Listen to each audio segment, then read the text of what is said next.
My name is Jenna Pilant, and I'm a style-crazed full-time creative living in sunny San Diego.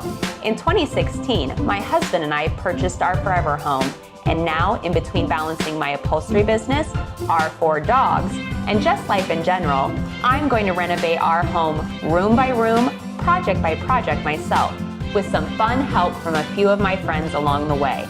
And I'm going to share it all with you right here on YouTube.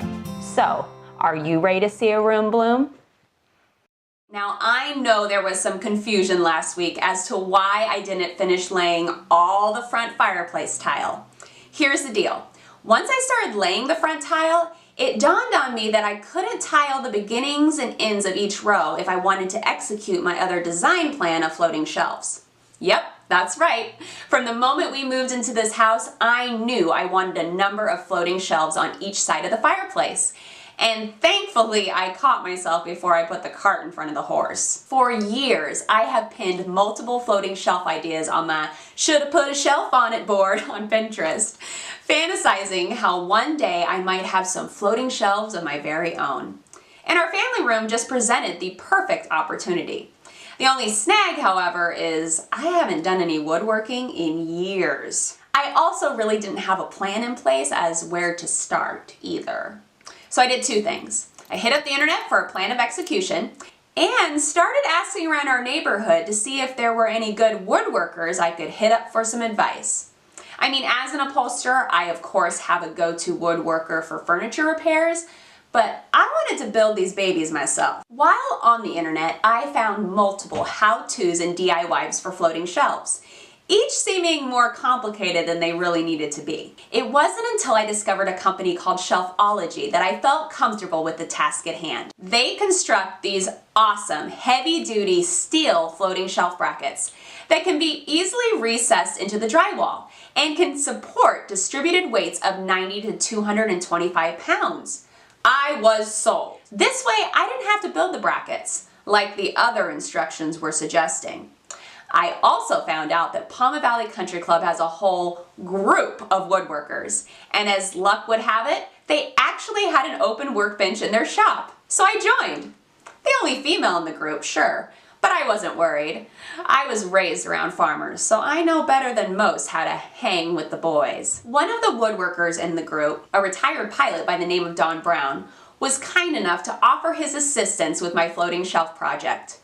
He had never tackled shelves like mine before either, so I guess you could say the blind was leading the blind. But either way, I was happy for the help. Don also enlisted another woodworking shop buddy of his, Vern Larson.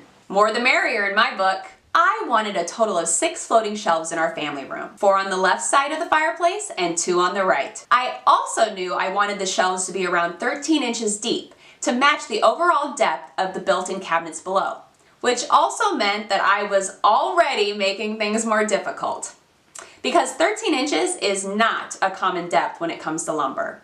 Thus, I would be buying 12 boards instead of a simple 6. This also meant that I was almost quadrupling the amount of work that had to go into these shelves. Now it wasn't as simple as cutting the boards to a certain length and boring the holes needed for the brackets. Nope. Instead, I had doubled the amount of boards needed to be cut, tripled the amount of holes that needed to be bored, and added a whole other step of gluing 2 boards together in order to create one 13-inch deep shelf. But lucky for me, the woodworkers of Palma Valley Country Club love a good challenge, and both Don and Vern never left my side the entire process. To get these shelves started, we cut all 12 boards to 60 inches long. That way we would have a little wiggle room lengthwise for the final cuts. Next, it was time to bore the holes needed for the brackets. This proved to be a very stressful task, as each floating shelf bracket had a total of 4 rods. And for each rod, we had to bore a total of 3 straight holes. That way, when each of the 2 boards were finally glued together to form one final shelf, there would be a total of 4 6-inch holes for the floating shelf brackets to slide into. And since our drill press couldn't bore the total depth needed in one swoop, that's why the 13-inch desired depth just added to the workload. Then after the holes were made, it was time to glue these boards together. And this is where having multiple hands on deck really pay off.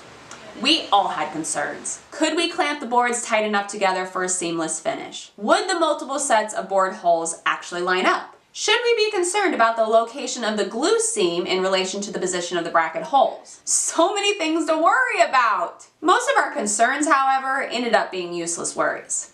Except for the bracket holes lining up. After being glued together, they weren't 100% straight to one another, so we had to once again run the drill press through each hole one last time. Thankfully, each area of the hole that was catching on the bracket was within the length of the drill press bit. Otherwise, I guess I would have had to buy 12 more boards and start all over again? Ugh, that would have sucked. But it all worked out for the best. We managed to sidestep a potential disaster, and were even able to sand the glued seams down flush. And that's what my grandmother Margaret, y'all, would say is living right and paying the preacher. Join me back here next week to see how these floating shelf brackets actually install. It's a lesson learned you won't want to miss.